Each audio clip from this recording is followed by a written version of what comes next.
Ladies and gentlemen, Alayna Becker. Keep it going for your host. Thank you guys so much for being here tonight.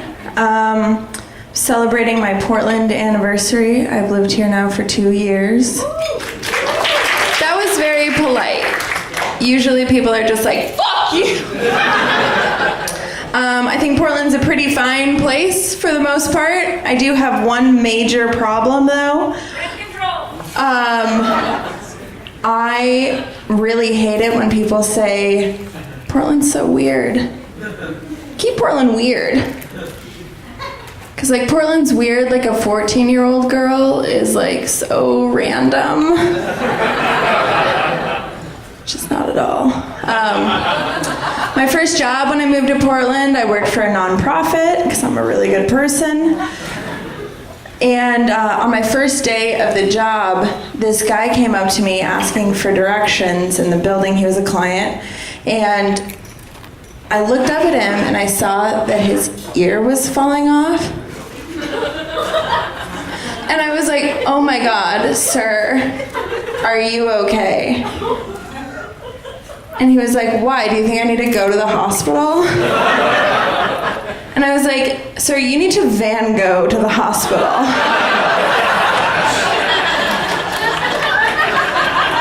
That's a true story, and my boss heard that, and I don't work there anymore. The last job that I had, before I moved here, I was a high school debate coach, which is a really particular type of job, which is mostly just kids that were like too weird to be homeschooled, like they become high school debaters. And I got in trouble. One day I got an email from the principal that said, Alayna, a mom has complained about the language that you were using in the classroom, so we need to have a parent-teacher conference. And I was shocked because, like, clearly I look like a person that said an F or an S before, but never in the classroom.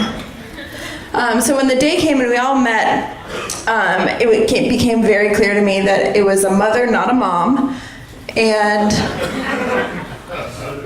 the principal asked me to apologize, and I said I would be so glad to do that because I'm a really good person. If you can tell me what language I used that was so offensive. And she was like, well, you said diarrhea.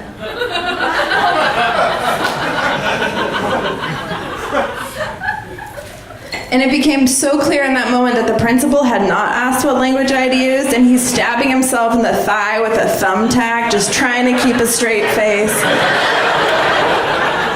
So I'm like, it's a slow Wednesday. I'll take this a step further.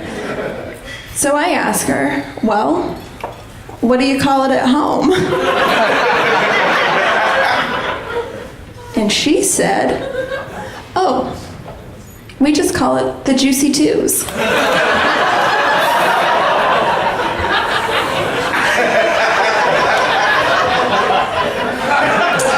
Which is all I've been able to call it since then.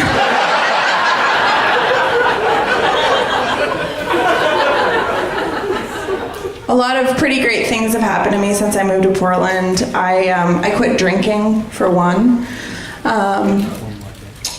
And, you know, it hasn't been that long, but I already feel just like so much, just like better than you.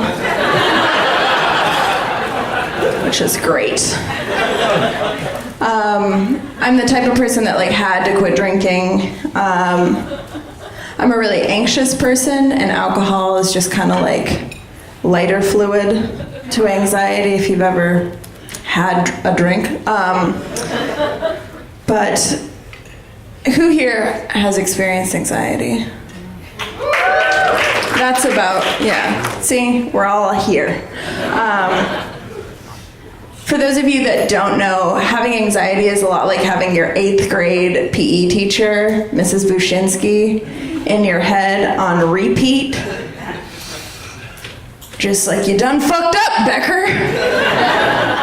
You went in for a hug when all they wanted was a handshake. Now drop and think about that every day for the next 5 years. If I could have dinner with anybody living or dead, it would be Mrs. Bushinsky, and she would be dead.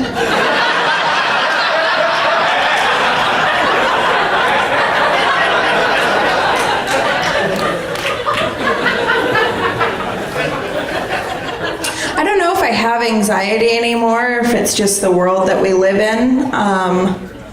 There's a shooting pretty much every day, and I think the most infuriating thing about that is just the dumb shit people like to say about gun violence. Like, for example, people will say, "Oh, I'll pray for you. Keep you in my heart." Well, it's 2018, and we have self-driving cars. Why in the world would we let Jesus take the wheel? The other thing that people say is the only thing that can stop a good guy with a gun. Wrong. The only thing that can stop a bad guy with a gun is a good guy with a gun. And I'm like, I've known a lot of good guys with penises, and I have still been pregnant 3 times. I'm Alayna Becker. Please welcome Jeremiah back to the stage. You guys are wonderful.